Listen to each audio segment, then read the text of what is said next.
This is Nithin Ramachandra from the NR Hour Sports Show, back with another episode. Happy Monday, everyone. I hope everyone had a great weekend, and obviously hope your week is starting off right here. And fans, we are live on iHeartRadio, Spotify, on all the podcast platforms, and everybody knows about our speaker app on our phone where you can ask questions, ask questions on our app. And at the end of the show, we always do this fan Q&A thing with our guests. And fans, are you ready? No, tune in, please. It's going to be a good one. And we are joined by today's guest. His name is Reggie Stevens. He's a former Rutgers NFL cornerback. He played for the New York Giants, Denver Broncos, and obviously stayed close. Went to Rutgers too, and obviously got the chance to stay close to home with the Giants when he went to the Giants. And now off the field, he has his foundation. It's called the Reggie Stevens Foundation. Everyone go check that out on Instagram, man. He does a great job. Twitter also a great job with that foundation, and I'm really looking forward to hearing more about his story. And like I said, fans, please tune in. This is be a good one. And Reggie, thank you for joining the show today. It's truly an honor. Obviously, you had a great career, and I can't wait to hear more about your story and your foundation. Foundations are really important to us, and actually, we're part of a foundation also, which we'll get to later. But Reggie, this is your floor, and thank you for joining. Man, I'm glad to be here, and it's just an honor. Thank you for reaching out, and it's one of those things. I'm always trying to, help out as much as I can, and spread the word of what I'm doing now after football, which has been, it was tough in the beginning, but then I found my way, and that's a part of my journey, and I'm still on that journey, trying to grow every day as a young man after football. Yeah. So speaking of football, obviously, obviously staying close to home, and what was it like? Uh, being going to Rutgers and then also going to being part of the Giants football team. And what was it like just to be close in the area where your family and friends can come visit you and see you play? Yeah, I'll just kind of start it off like where I'm from. I'm from Shreveport, Louisiana. I moved to Santa Cruz, California in 1989. My dad got a job in Santa Cruz because his brother was living here. And then he sent for me, my mom, and my sister. And we took a bus. It took us 3 days to get to Santa Cruz. And then once I came here, then I was already in the sports, playing football, basketball.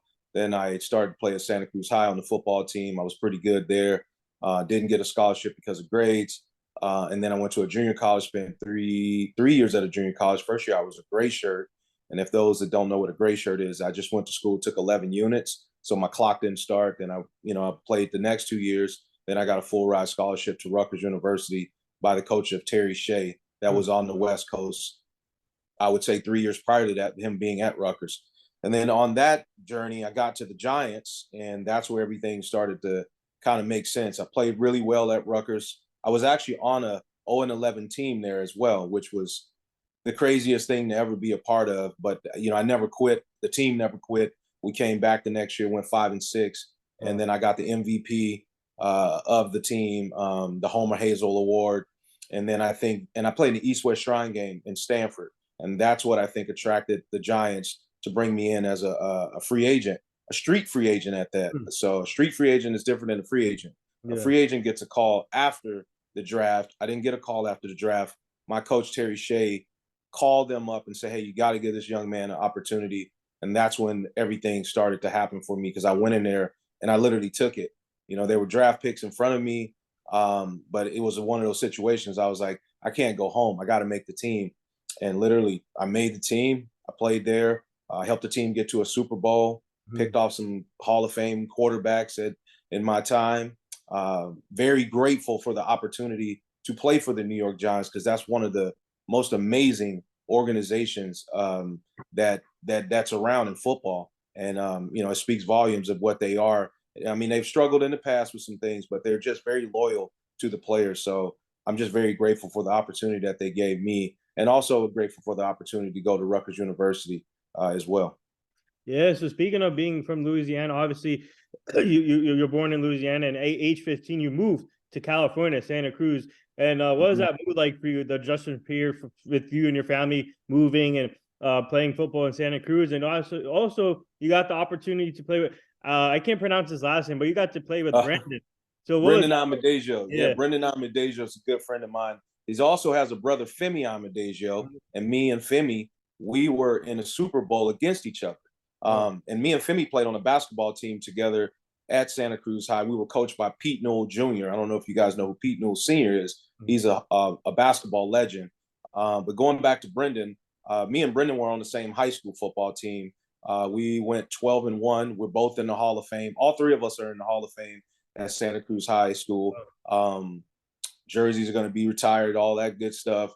But, the whole thing with, playing with those guys, it was amazing. We grew up together. And then next thing you know, we're from this small town that's probably produced maybe, I want to say 10 to 12 football players that came out of Santa Cruz. It's a very small town. It's a beach town, surf town. And, so just to get out of here, getting a scholarship is tough. And that's kind of like why I created the Reggie Stevens Foundation, because of some of the similar things I went through that I didn't want some of the student athletes in this county to go through. If I could be, a bridge and help, that's why I'm starting to give back and doing everything that I can with the foundation based on the experience that I had of getting out of Santa Cruz to get to a college and even make it to the NFL. Wow. Speaking of obviously being recognized name-wise from a high school or anywhere, what does that mean to you when a high school or college or NFL team recognizes your name for the things you did for them on the field and off the field? And then what was that like when they told you that you're going to be in the Hall of Fame for the high school team? It was, it's a flashback, you just think about, and the one thing about me, I'm just going to be honest, when I was in high school, I knew I was going to play in the NFL. And I'm not being arrogant or cocky or anything like that. That's what I wanted to do. And, the thing is, I said, in my foundation, seek, believe, achieve. And I knew I was going to be able to seek it, believe it, and I achieved it. And that's what I kind of pushed with the foundation. But when they gave me saying, hey, you're going to be in the Hall of Fame, it was just like, you flash back to all your friends you played with, your coaches, your teammates, the struggles, the loss that we lost the last game.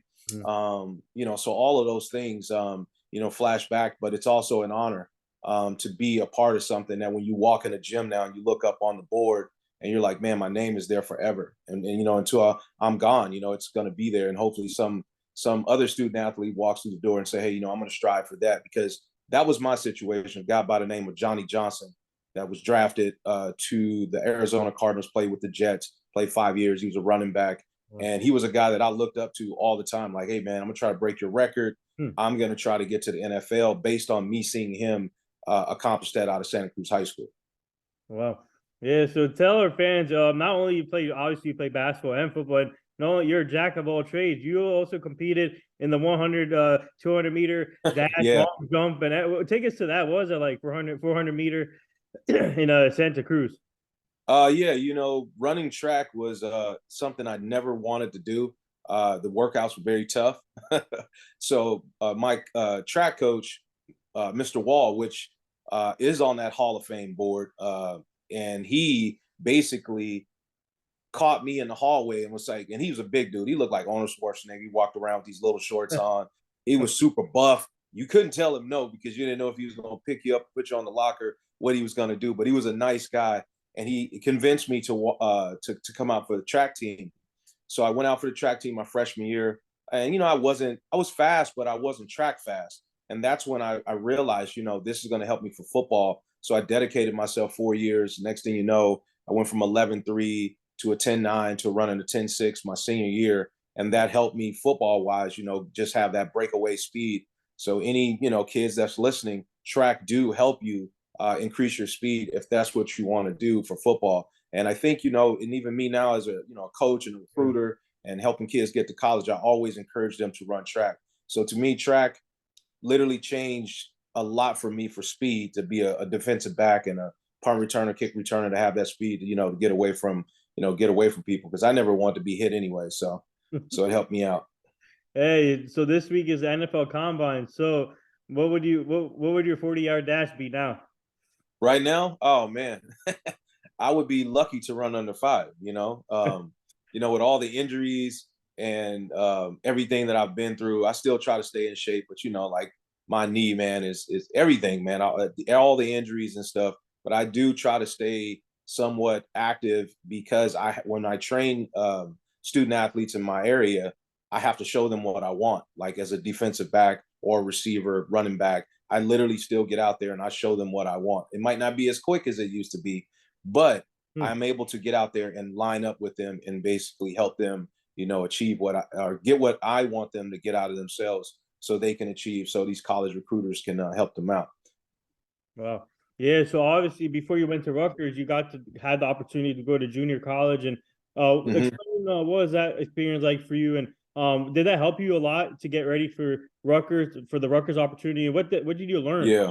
junior college? The thing is, it learned me to basically take my studies very serious. So me going to Rutgers, the first year I took off of football, I didn't play football, and everyone was like, "What are you doing? You're crazy.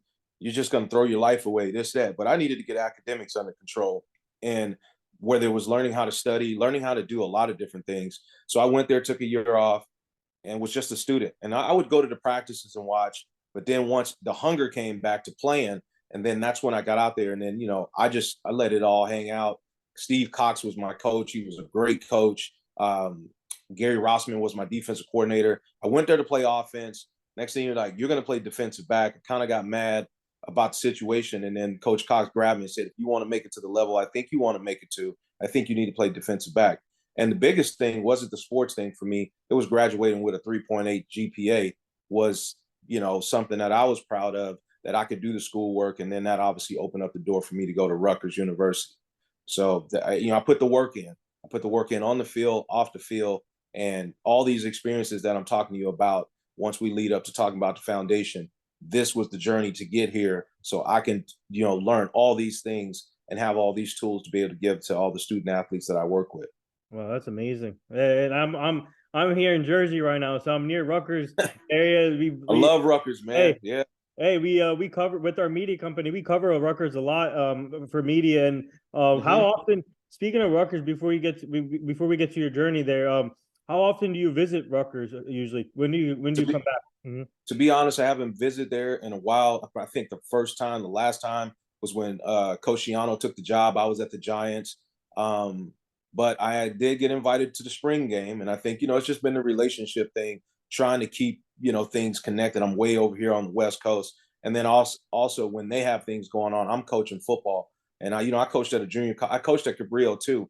And I Oh, coach at Scotts Valley High School. So within that, I'm always busy, but I am going to try to make the spring game because I'm also trying to work with Rutgers with some different things through my foundation right now. I reached out to them, they reached back out. I think it's the time for me to kind of push my nonprofit a little bit further, especially Jersey, because Jersey was a place that I loved when I was there. I got treated well. I mean, I can't, even people say Jersey's hard on you. They treated me well, man. I was a hard worker, and that was it. I wasn't not a lot of flash, so I have a lot of respect for that school. And graduating from there, I'm always very, very, very prideful for the opportunity to get that scholarship there. And if I had to do it all over again, I'd pick the same school because wow. of the results and what it means to me now, knowing a lot more history about Rutgers. And I want to speak on one person that kind of influenced me there. That was Paul Robinson.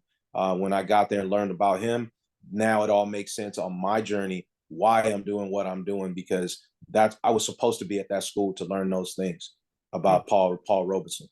Well, yes. Speaking of Rutgers, obviously Rutgers has a rich history when it comes to players and coaches. Obviously, Greg Schiano, and you got McCourty who went there. You got Eric LeGrand. Obviously, everybody Mm-hmm. knows about his story, inspiring story. And for you, what was it like to be part of that history, be wearing the red and white jersey and playing in Jersey, obviously playing in front of those fans. We had Rutgers fans are amazing. And what was it like playing there? I'm going to tell you one thing. That's a great thing. You see this, the Reggie Stevens Foundation. I put those colors because of Rutgers. Wow. That's why I chose those colors. I mean, I could have chose the Giants colors, but Rutgers is literally a special piece in my heart. Hmm. But it does mean a lot to me to be in company with that, to have that Homer Hazel Award, which was an MVP. I got it in 2 years because I was a junior college product. So that kind of speaks volumes of the work that I put in there for my teammates to vote me to have that. I speak and talk to a lot of my old teammates about Rutgers. I support Rutgers a lot on my social media by posting the basketball team, football, Pacheco winning the Super Yeah. Bowl. Like all those things, man, is amazing because Rutgers, a lot of light hasn't been shined on that school. And I think now, it's starting to like turn around now that they're in the Big Ten. So being a part of that rich history, it means a lot. It means a lot to me. It definitely does. Especially as a Louisiana boy that thought he would never go to the East Coast or California. Growing up at like 14, I thought I would never see California or New York or anything like that. And then come to find out, I end up playing, going to college on the East Coast, which it just shows you faith is amazing. When you believe in something, you can achieve it. Yeah, speaking of Isaiah Pacheco, obviously already Super Bowl champion. He has a thing Oh going yeah. on with that dance, just from the rock dance. Oh yeah. He has a swag going. So what's it like just when you see these, obviously you being the alumni there now, but seeing these young players in this generation going to Rutgers and building their legacy going into NFL or whatever sport. What's it like seeing that as Rutgers produces a lot of great talent in every sport now? It's great to see because back in my day, we didn't get those opportunities. I think it was tough because we were in the Big East at that time, and the players weren't getting drafted. We were actually coming on as walk-ons, and that's literally. I mean, I want to say walk-on, but literally, you get in a street free agent deal. That's pretty much like a walk-on. So then, I think when Shiano got there, it started to kind of like pick up, because he started to create. And I think they started to support him too, Yeah. even more. And then once Gary Bracken and some other Yeah. these players that kind of got loose in there, and then I got in there, and I tried to make some noise. And I asked the Giants, I'm like, man, why don't y'all draft me? I'm right down the street. I know y'all see me making this noise over here, on this little team, and they knew that. But at the end of the day, I was able to make some noise for the Giants. But I think to see guys getting drafted, winning Super Bowls. I mean, I don't know how many players that we've had in Super Bowls and won Super Bowls, but I think the number's pretty up there. When you think about it, I have an NFC Championship ring because that's what you get when you lose. But I was a part of a situation and went to Rutgers and got to the Giants and helped that team get to the Super Bowl. So I'm always pushing that red, white, black, scarlet knights for life, man. So it is what it is. Like Shiano say, man, you just got to keep chopping. Yeah, and we had Gary Brackett on our show 2 years ago, and Oh, nice. He's a good dude. he's awesome, and we still keep in touch. And he's always putting out great videos, fitness advice. Everything. He's like I'm just amazed. It's awesome to see all you guys, former athletes, still be interactive on social media, sharing your fitness goals and sharing advice, and it's just amazing to see because I feel like sports is a family. It's all family also, and when everybody comes together on a tough time, you guys bring it every day on social media. Yeah, I mean, you have to. I mean, social media, if you know how to use it the right way, it can do some good things for you. If you don't know how to use it, it could tie into some different things, that might not be so positive. But I think I try to use my platform and trying to inspire young student athletes, even some adults. Some adults need positive. Like how do you reinvent yourself? How did because when football's over, it's like you're lost. You're like, what do you do? And I have a son. He's 25. He's getting his master's. He played 6 years sports. I have a daughter that's at USC, and it's tough to academics and all these different things that's going on in these young student athletes' life. And I got to be the best role model I can be because their journey is halfway there. My journey is a little bit further. So I've been around the corners and seen this and that to kind of come back to them and say, hey, it's all going to work out. You just got to keep pushing. So I think having this social media, you got to put out good content, positive things like me and you are doing right now. And shout out to you because you're giving a platform for people to speak on what life is after football, or if you're still playing football, baseball, basketball, any of those things. But when it stops, that's the hard part. Like, what are you going to transition to when you can't dribble a ball anymore, catch a football, or hear the crowd, or any of that stuff? You literally have to dig deep on that next transition to figure out what you're going to do. And those things right there are very important, to kind of put out on social media, just showing that, hey, man, you can reinvent yourself every year if you want to, Yeah. And thank you for seeing your stuff also all the time. Mm-hmm. Appreciate it. And now you're part of our family too now, since you're on the show. So Oh man. When you hit me up, I was like, oh man, this is great. I think Angela Thomas, I think she yeah, follows you. So I yeah. work with Angela. Oh wow. Okay. Yeah, I work with her with my music, because I do music as well. I'm in a music group called Forward Back, and I reached out to Angela to help us out. And the way I found her was through the New York Giants. I was on Hmm. social media, and she was doing some stuff with Jesse and another rap artist or whatnot. And then I started to do research, and I go, you know what? She's on the East Coast. I'm used to East Coast people because I know East Coast people get it done. No disrespect to anybody else, but it was something about me being on the East Coast where people get things done. Yeah. And I miss that sometimes, being on the West Coast. Because on the West Coast, they'll be like, oh, I'll take care of it next week. It's just very laid back, and I'm more like direct. I Yeah. need it done.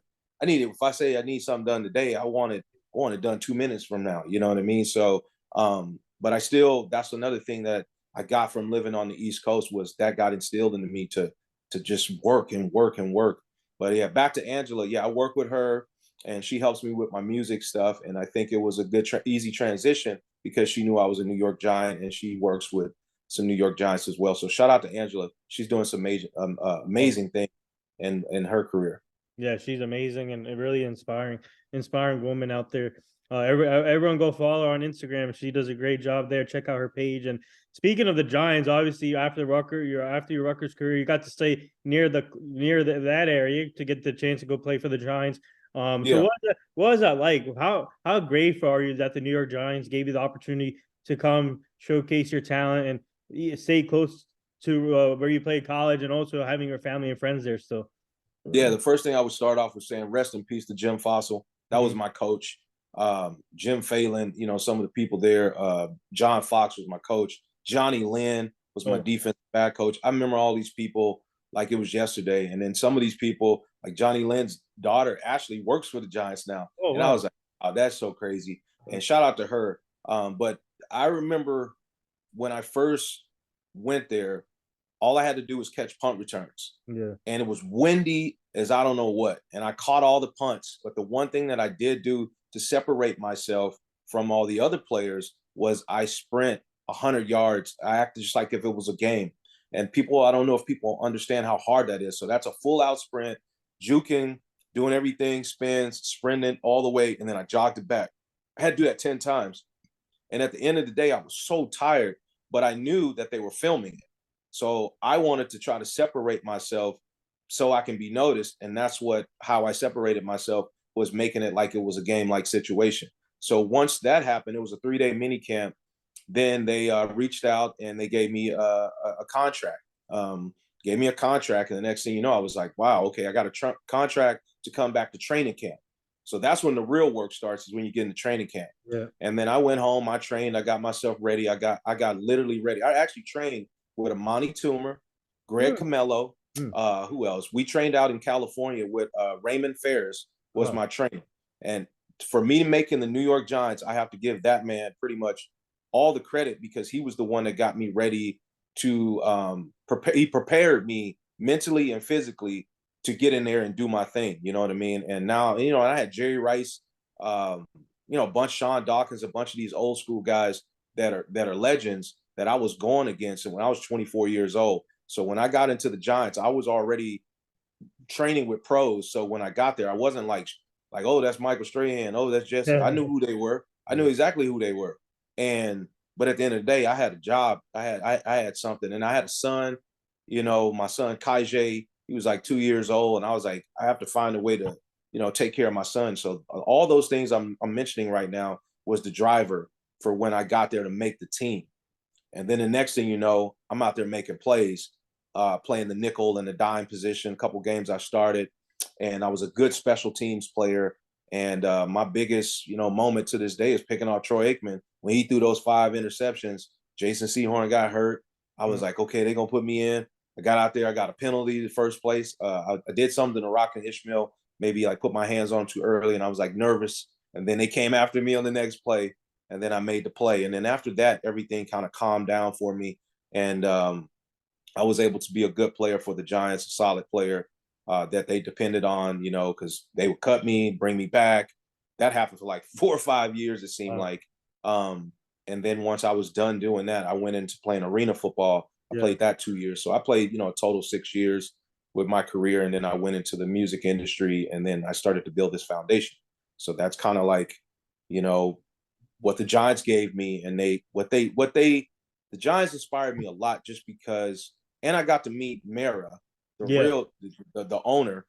And I remember my first game, very first game was against the Buffalo Bills, and it was colder. I mean, it was so cold. I was like, wow, this is crazy. He came in the locker room. He came and said, hey, he shook my hand and said, great job, Reggie. And I looked at him. I was like, he's like, I know who you are. You went to Rutgers. Wow. And just for him, a legendary owner, to say that to me, that's kind of, that kind of tells you what the Giants organization is. That he knew me, and I'm probably the last guy on the roster, but he knew my name, he knew where I was from, and he came up and he shook my hand, and that meant a lot to me.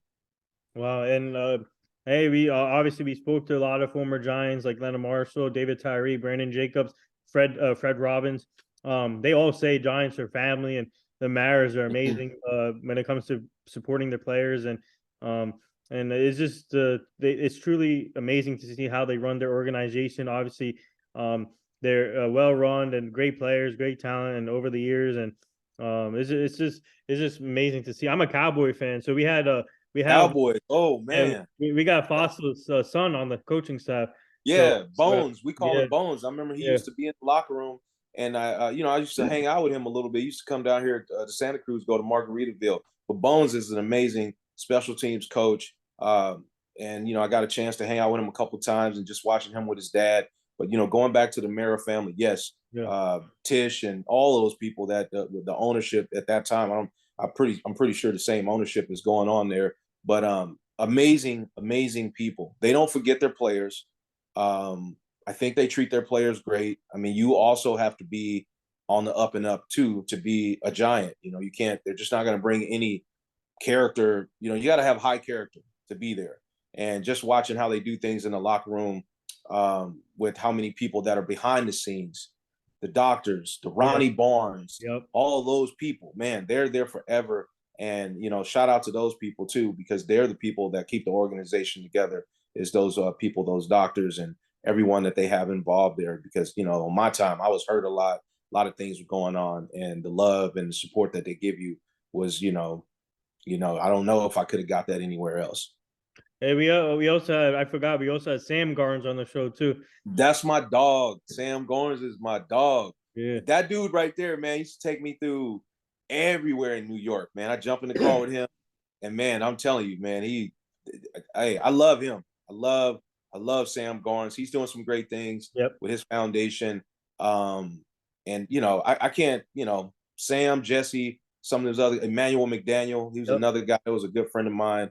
But Sam Garnes, man, he took care of me too. Like, that was another veteran that took care of me. Like, he took care of me more football wise, like gave me confidence, when I'm in, because he was in the secondary, and he was the leader on the back end.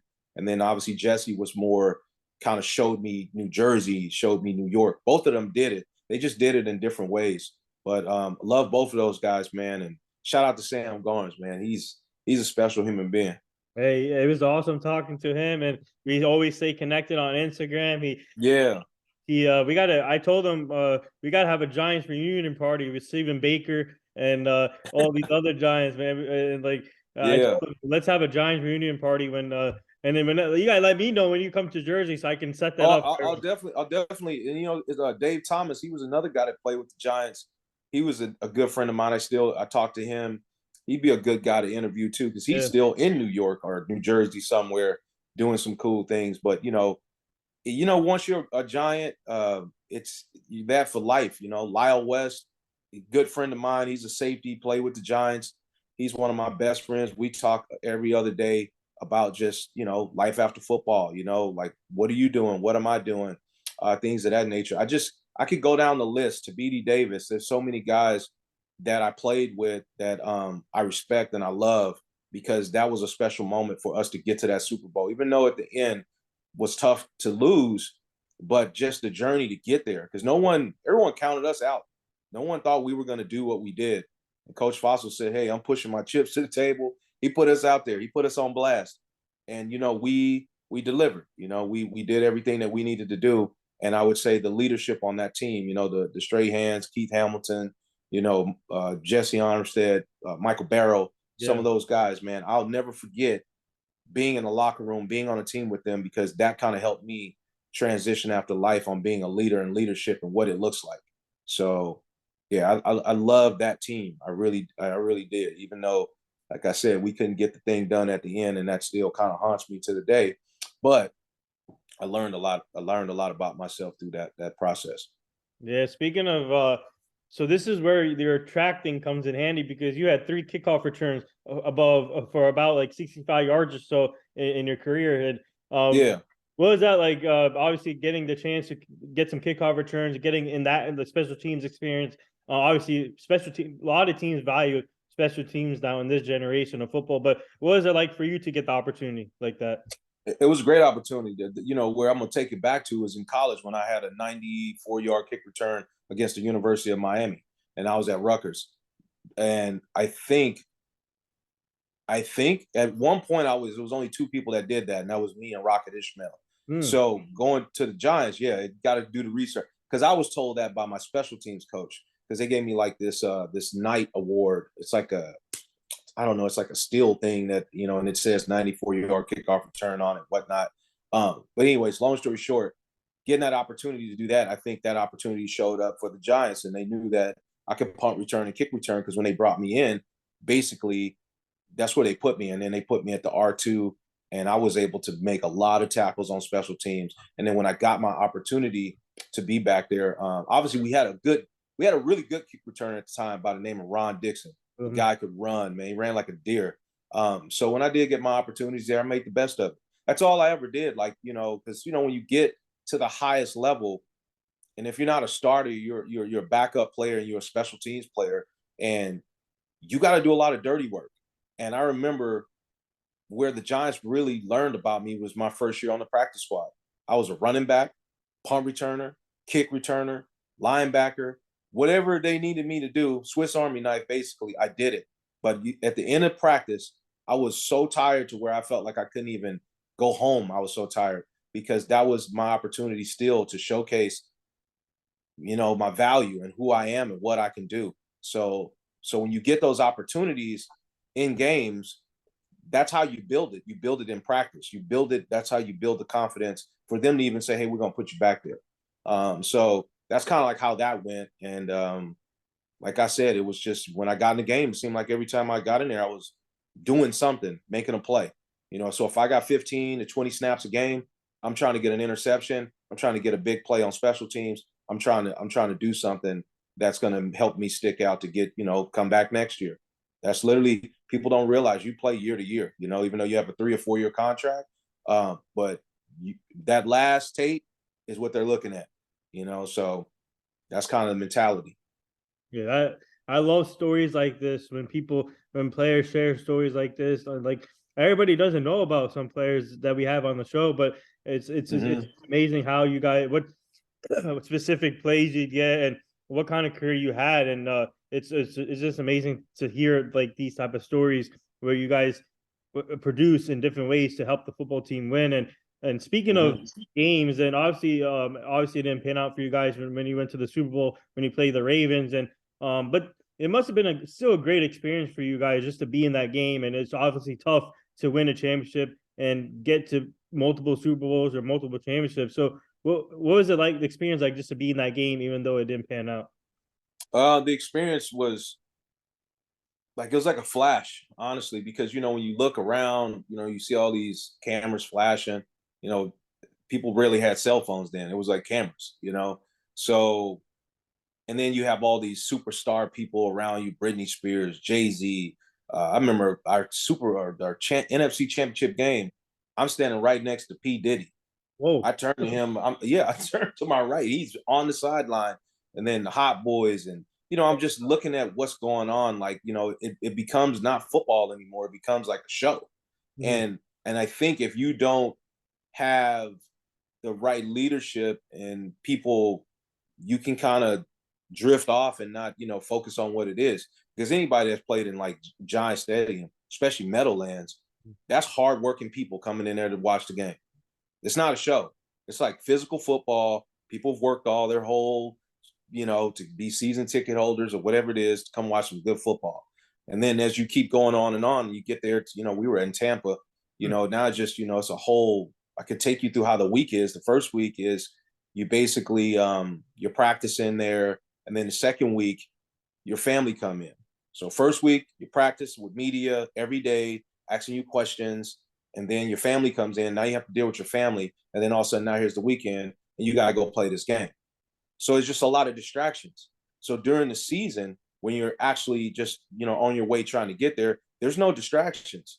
Yeah. You're just playing football. It's just like a regular everything. And I think that's where, that separates a team that's going to be prepared and wins is based on who's going to be really can handle all of the drama that goes on during those 2 weeks to get ready to play that game. And, and if you're not ready for it, you might not come on the right. You might not get what you want to get out of it, which is a win. Yeah. So speak, who performed that Super Bowl halftime that year? I wouldn't know because I was in the locker room, and we were getting beat. So I was like, yeah, I don't know who performed, but I you know what? What year was that? 2003, right? No, 2001. 2001. Yeah, I don't know who the halftime. I mean, we heard the music. We heard the music, all right.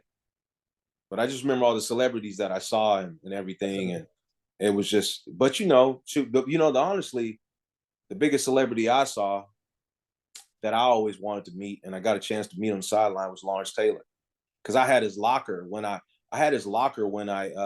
my rookie year. So they put like a picture of Lawrence Taylor in the locker, and they're like, oh man, you got some good luck. So I got a chance to meet him on the sidelines, man. And that, to me, that was the biggest superstar I needed to meet was Lawrence Taylor, because that dude was everything for New York. Hey, speaking of Lawrence Taylor, like a couple of weeks ago, we did we helped out an event with Lawrence Taylor and Leonard Marshall. They were signing autographs for the fans, and I didn't get to interview Lawrence Taylor, but we're working on that right now. But when I saw him in person, this guy is still a freak athlete, and I feel like he can still play. Lawrence Taylor. He probably still can get a couple sacks, especially in this day and age. I think he can. So, but yeah, he was on the sideline, man, dressed in black, and I'm sitting there looking at him like, wow, it's Lawrence Taylor. He on the sideline celebrating with us, and that moment right there, and I got a chance to take the trophy running around Meadowlands, and then you pass it to another guy, and call my mom and say, hey, Mom, Dad, we're going to the Super Bowl. And just, going back how I started this interview with you, basically how I moved to, Santa Cruz, thinking that my uncle gave my dad an opportunity to be able to call my parents, and those same people, they came to the Super Bowl with me. They came to the Super Bowl. Like that journey, my family, the things I've been through in my life, just to be able to say, hey, I'm going to the Super Bowl, just kind of, it speaks volumes on just never giving up and never quitting, because we didn't come from much, and literally all I ever did was just work, and I had a lot of support from my family, and just to be able to call them and say, hey, I'm gonna have a Super Bowl ticket for you. Some of them, my uncle had never flown before. He got on the plane. He was nervous, and I took him to the Super Bowl. So to me, looking back on everything and being able to do that, man, it makes me feel really, really good inside that I was able to do that for my family. Like it really feels good. All right, here you go, fans and Reggie. I got your answer for the 2001 Super Bowl halftime show. Here it is, and they called this one of the most iconic moment of all time. By the way, your halftime show was legendary. They said it says right here it was Britney Spears, NSYNC, Mary J. Blige, Aerosmith, and I think it was Nelly too on here. Well, I should have known better because she was on the sidelines. Yeah, I should have got that. Yeah, because she was on this. I don't know how she got way down there, but I kind of get it because she's on the sidelines because we're getting ready to go in before the half, and probably that's how they did it. But yeah, I saw her, and she was just, I literally like, but you lose and you ain't really tripping on that's Britney Spears. It's like, wow, that's crazy.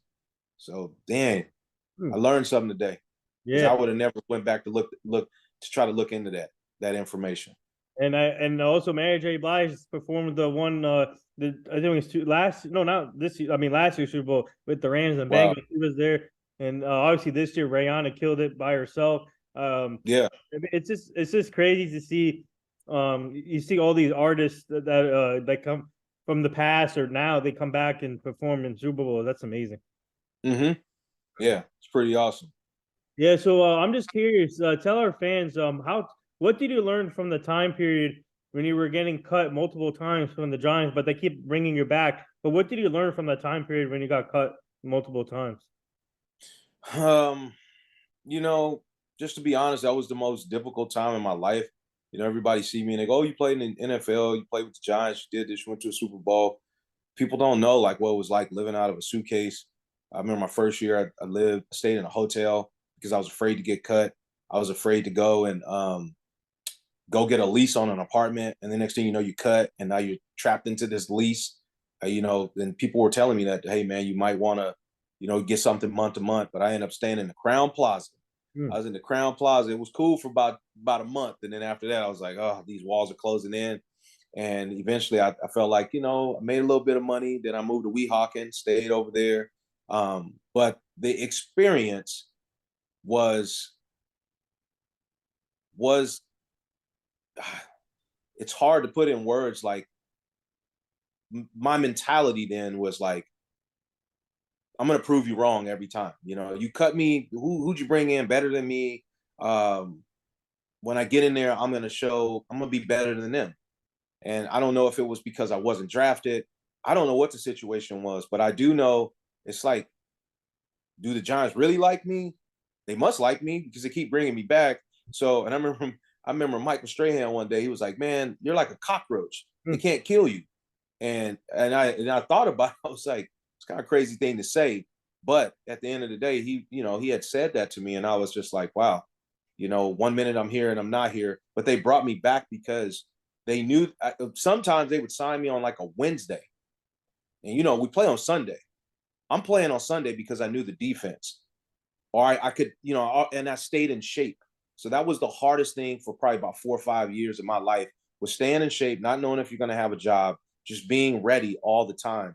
And I did that as long as I could do it. And at some point I said, hey, I'm done. And I moved on with my life and I started to do other things. But that experience, I can still remember it. Like I can still feel it, if that makes sense. Like the nervousness, the not being sure of something or whatever the situation is, the plays I made on the field, some of the things that the coaches said to me, they were nothing bad, all good things. And then obviously I had a lot of injuries, and I think that had to play in a part of you know me playing 4 years or playing 8 years or 12 years. But the injuries came, and there was nothing I could do about that. Especially as a defensive back, and I had a major foot injury that kind of just threw everything off of my body. Um, but like I said, the Giants, I'm happy I played for them. Like literally, I bounced around Denver. I was at Kansas City. Da-da-da-da. That it doesn't compare to the New York Giants. I'm Right. sorry. All you other football lovers out there, that organization is first class. They're first class, and I'm happy to be part of that family as a New York Giant for life. Wow.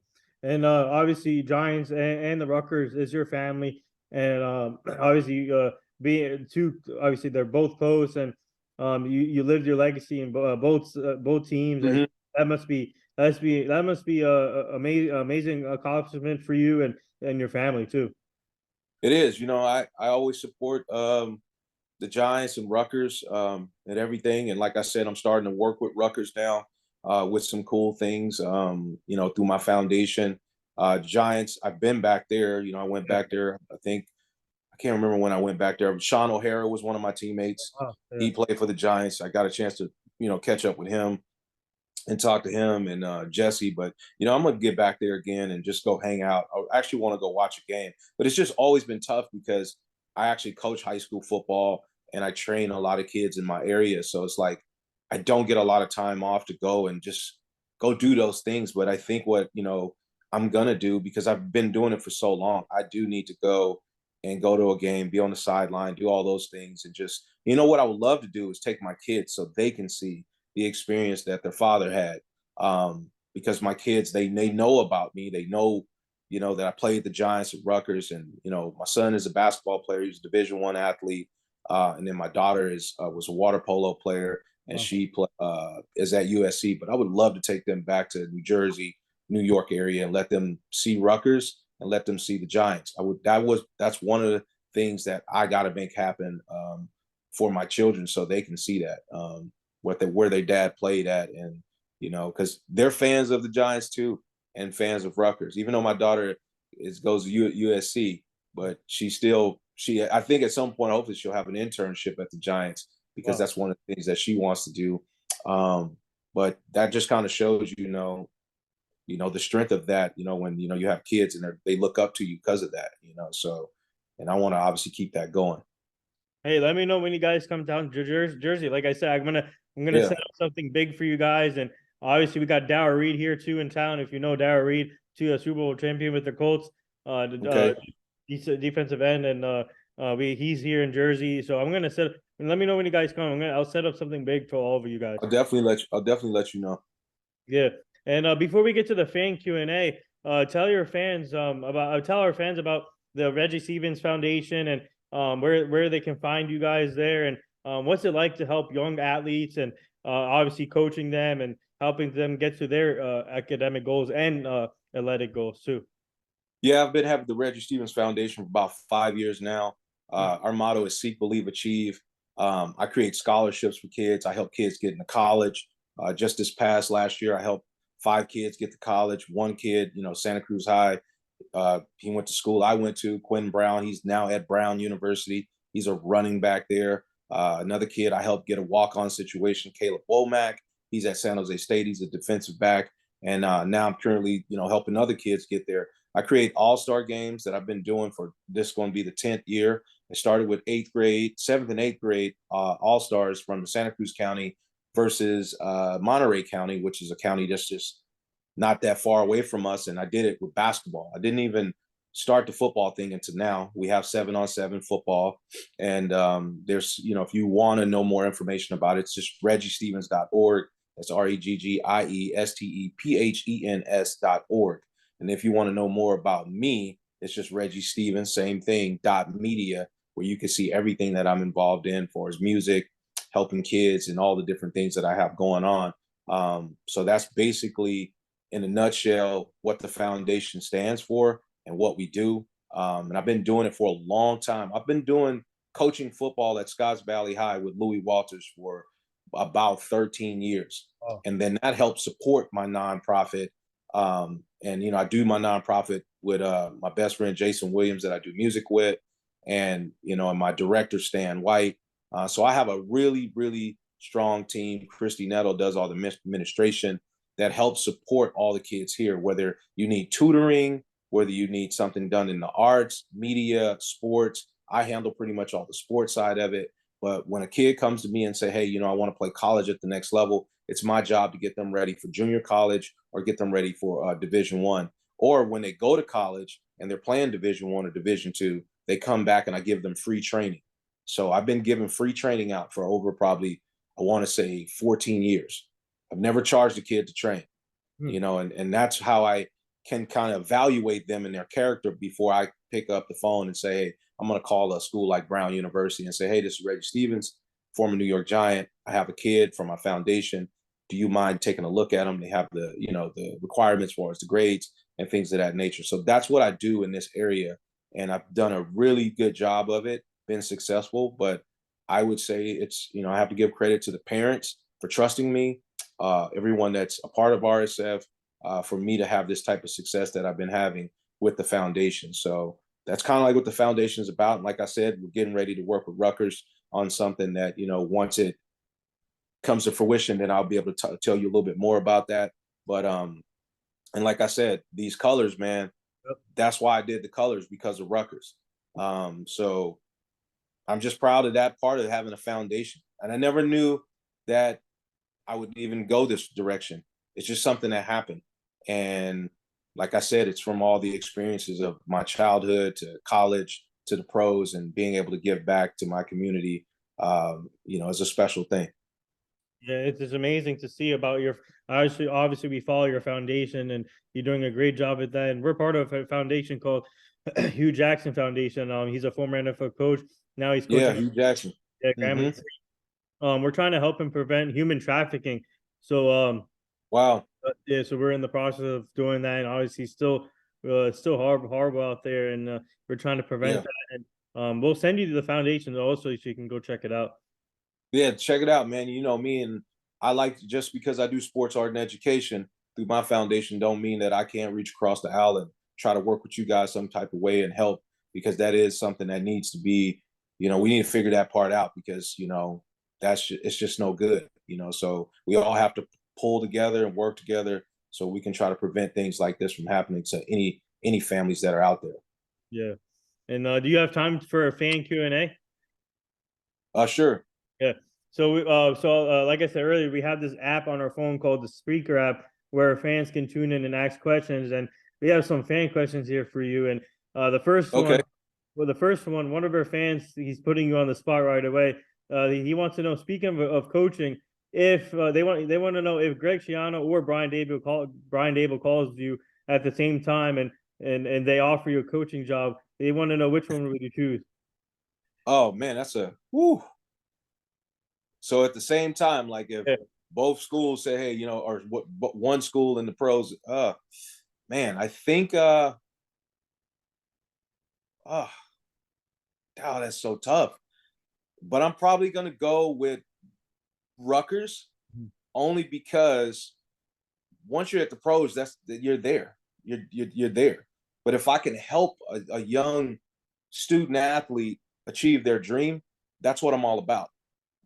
So no disrespect to the Giants, but I think just I know when I've sat in those meeting rooms and played those games, how I tried to get to the NFL, and the people. It was a coach that helped me, and Coach Terry Shea helped me get there, and I'll never forget that. That's why I'd say Rutgers. Hmm. That's a great question. Yeah. Right off the Wow. bat for fan Q&A. Another fan wants to know where can they find your music?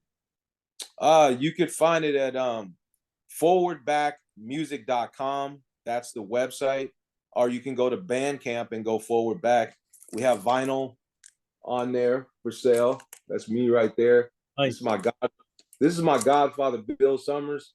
This is my mentor, One Drive Scott. This is my sister, Simone Mosley. This is one of my best friends, Jason Williams. We created this vinyl.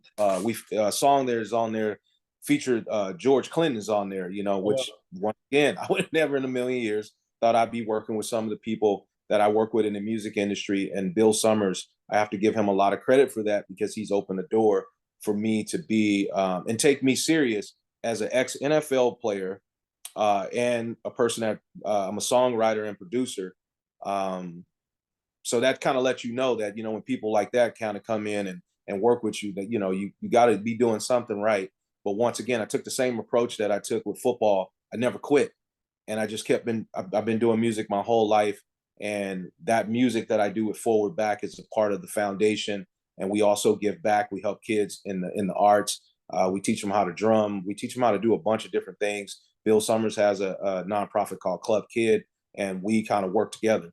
So that's my Forward Back family, and that's where you can find the music at. It's forwardbackmusic.com, which you'll go on there and it'll direct you to wherever you need to go. And we're on Instagram as well, forward back music as well. Another fan question. They want to know what was your nickname when you were playing? Oh, at the Giants? Mhm. Or just in general? Oh, general. They want to know in general. Yeah. Oh, prime time. I had I had Prime time. I had Oh, wow. I had prime time at junior college, and that kind of stuck with me. I was wearing 21 because I literally would have 3 or 4 punt returns in one game. And then the Giants, hot boys, they would call me, because it was me and Emmanuel McDaniel, and we wore these, like, we went out and got these chains or whatever. I don't know what we were thinking with the big earrings and all this stuff. And man, and I remember Keith Hamilton was like, "Hey, hot boys," and I was like, "Man, do you like us or not like us?" Because Oh, we come in the locker room bumping that music, right? Ike Hilliard was the one that kind of turned that on. He come in with the boom box going, and then that was that year we went to the Super Bowl and we were very loose. And then I got the name the Hot Boys. You know, it was me, Emmanuel McDaniel. He was a good friend and a mentor for me as well, Emmanuel McDaniel. So that was my transition. I didn't have a name. Oh no, they call me Even Stevens at Rutgers. Even Stevens. I don't know, but that's what the name that they gave me when I was at Rutgers. Wow, that's crazy. Hot Boys. I remember one year that the Cowboy defense had that nickname, the Hot Boys, Mm-hmm. and we had Yeah, I think they had the chains also, and they had all that stuff, they must man. have copied you guys. They must have, man. They must have, you know. But yeah, that was I'll never forget Keith Hamilton, and then they caught on. You know, here come the Hot Boys, because me and Emac would always be together, and we're about the same size, 5'9". I was a little heavier than him, you know, but you see us coming in the locker room with our little chains on and stuff, and it was pretty funny. So you and Deion Sanders are the only two prime times out there. That's it. Yeah, well, I mean, he's the real prime time. I was a prime time in junior college because I wore the bandana around my neck. I was a Deion fan. I actually got a chance to tackle Deion when he was at Washington, and I remember I tackled him, and I was like, I looked at his shoes. He had on some Jordan cleats. And I was like, man, where you get these shoes from? He's like, man, I'm prime time, man. I could I can get anything I want, and blah blah blah. But yeah, that was my Deion Sanders moment. But shout out to Deion Sanders and everything he's doing, because that's another like person that I look up to, and everything he's doing over there. For me to even do it at a smaller level with my foundation in Santa Cruz, you know, I do look at what he's doing and how he's changing the game, and you know, basically raising the bar, you know, for student athletes and the way, and coaches as well, on how things can be done. And that's another person that you can look at doing social media the right way. He's doing it the right way. He puts up motivational tweets and Instagram. Yes. He's about to put Colorado back on the map for sure. He's already did it. So Yeah. and we're all about to get ready to witness it and watch it. And it's just great that he got that opportunity, and he has the opportunity to coach his kids as well and bring them and be there as a family. That's an awesome thing, because you know, coaches, people don't realize that when you coach, you're away from your kids a lot. You are playing football. You don't get a chance to really see all the things that go on, and the fact that he can be there with his children, that's pretty amazing.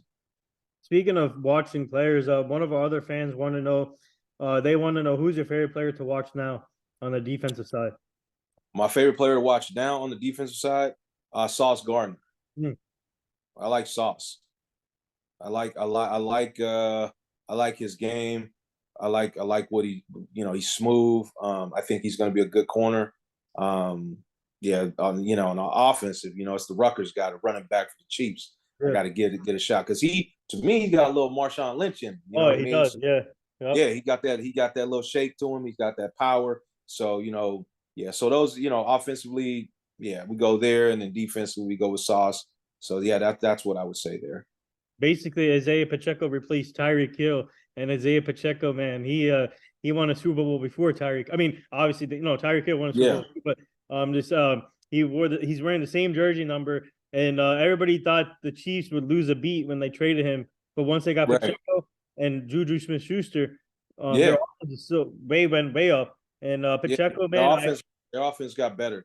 It's more, but I think, you know, Isaiah, just what he can do out of the backfield is just, it's just amazing, and he's hungry and he wants it, and I'm just, you know, proud of that kid, man, and hopefully he keeps on doing great things, and hopefully Rutgers keeps pushing him, and he does some great things in the community as well. And it's just good to see. It's good to see Rutgers players getting that opportunity, getting that look, and getting drafted. Yeah. You know, shout out, big shout out to that. NFL is, you know, and teams are taking notice to that. We'll take one more fan question. They want to know. They want to know who was the funniest teammate you played with. The funniest teammate? Oh man, I don't know. It'd probably be Ron Dixon. Ron Dixon was funny. Like, he was a funny dude. Yeah, we called him Wildwood. I don't know why. Like, I think that's where he was from. Wildwood, Florida. Like Wildwood. I would definitely say him. He was the funny dude to me. We had some other, I can't remember the other guy's name. He was a running back. His name was, he was number 29. He wore this Pokemon backpack. He was similar to the dude from Detroit.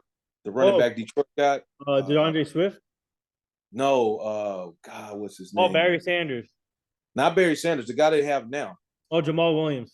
Jamal. He was similar to that. He was wearing like Pokemon. We called him Pokemon. That's how crazy it is. I don't remember his real name because we called him Pokemon. He played for the Giants too. Yeah, he played for. He was number 29. He was number 29. He was a running back for Colorado State.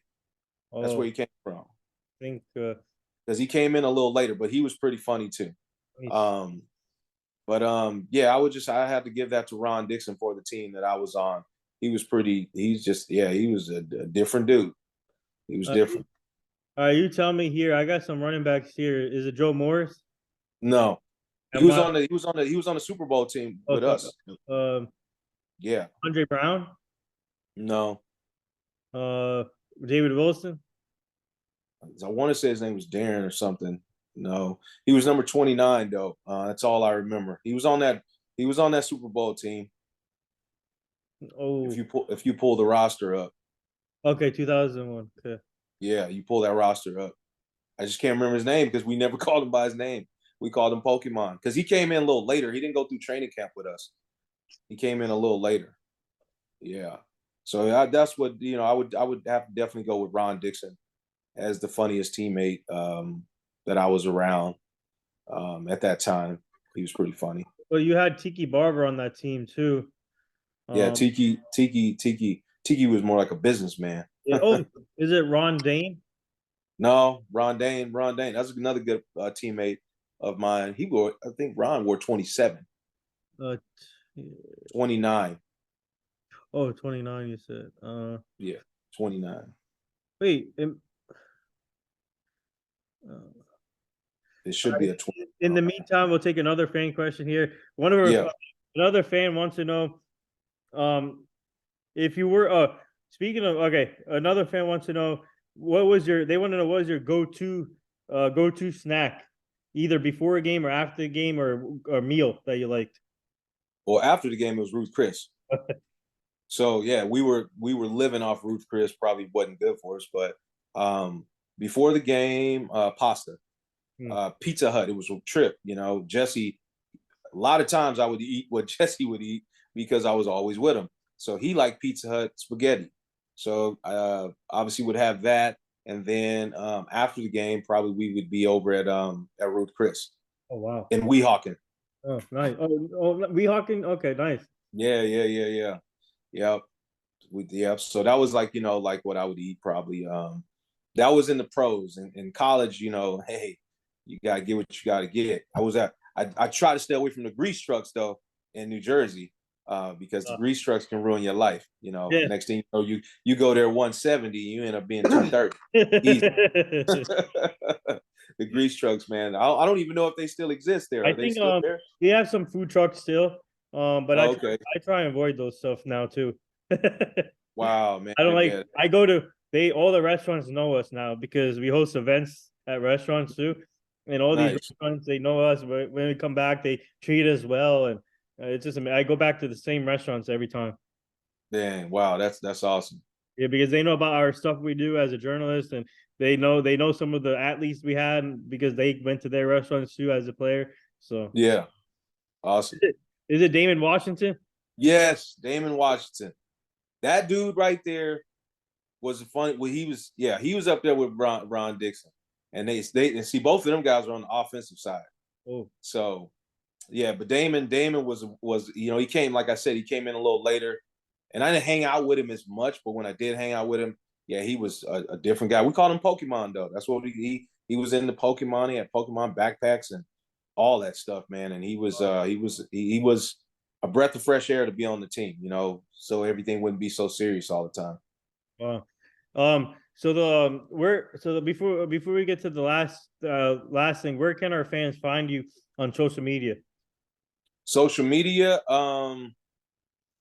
Reggie Stevens 28 is my my Instagram, and then obviously there's the Reggie Stevens Foundation is my other Instagram, and then there's Forward Back Music is my music Instagram. But if you go to ReggieStevens.media, that website hosts pretty much everything I've done. you know, all the work that I've done, you know, even up to the stuff that I've been working with UNESCO with Anita Dixon out of Kansas City, that, you know, she made me a master artisan to work with her through my foundation.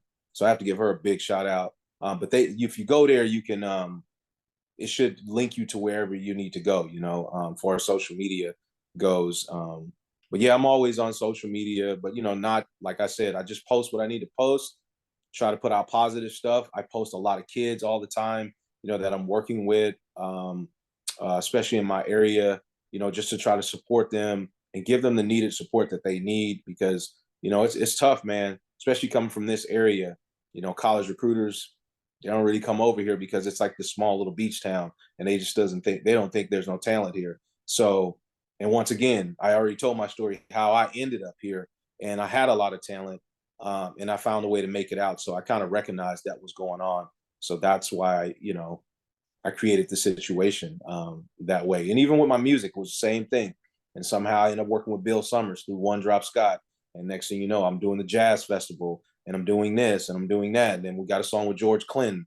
And, you know, who knows I'm going to work with next because of Bill Summers. And he's my godfather as well. So I just look at my journey.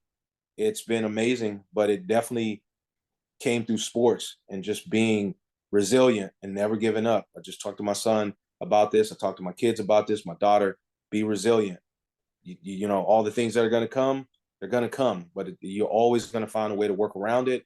And you just can't give up. You just got to keep plugging, like Shiano say, keep chopping, and things will break, and then the light will come out. It will shine on you. And the last thing here, would you like to say anything to all the nurses, doctors, and all the essential workers right now? Man, I would just love to say, hey, keep doing what you're doing. You're much appreciated. We love you. And I don't know what we could do if we didn't have you. And I think that's a lot of respect to that job and what they do, because I don't think people know the hours that go in, them being away from their family. So a lot of respect to them. And like I said, you know, big shout out to them. You know, I think they need even more of a platform to even showcase, you know, what they do for us. And I think that needs to, you can't just overlook that, you know, what's going on there. So big shout out to them. And like I said, we love you. Yes, so there you have it. Well said. Former Rutgers and New York Giants cornerback Reggie Stevens joining the show today. Everyone go follow him on Instagram, Twitter, the Reggie Stevens Foundation. Go check them out. They do a great job with that, helping young athletes out. And thank you for joining the show, Reggie. It was truly an honor and learning about your story. And thank you to our fans for tuning in and asking great questions also. And let us know when you come to Jersey. We'll set up something up. And keep up the great work, and we'll stay in touch. All right, man. Thank you so much, man. And shout out to you, man, for being who you are and giving us a platform to tell our story. Thank you. All right, my man. Have a Have a great good one. Yeah, you too. All right, bye.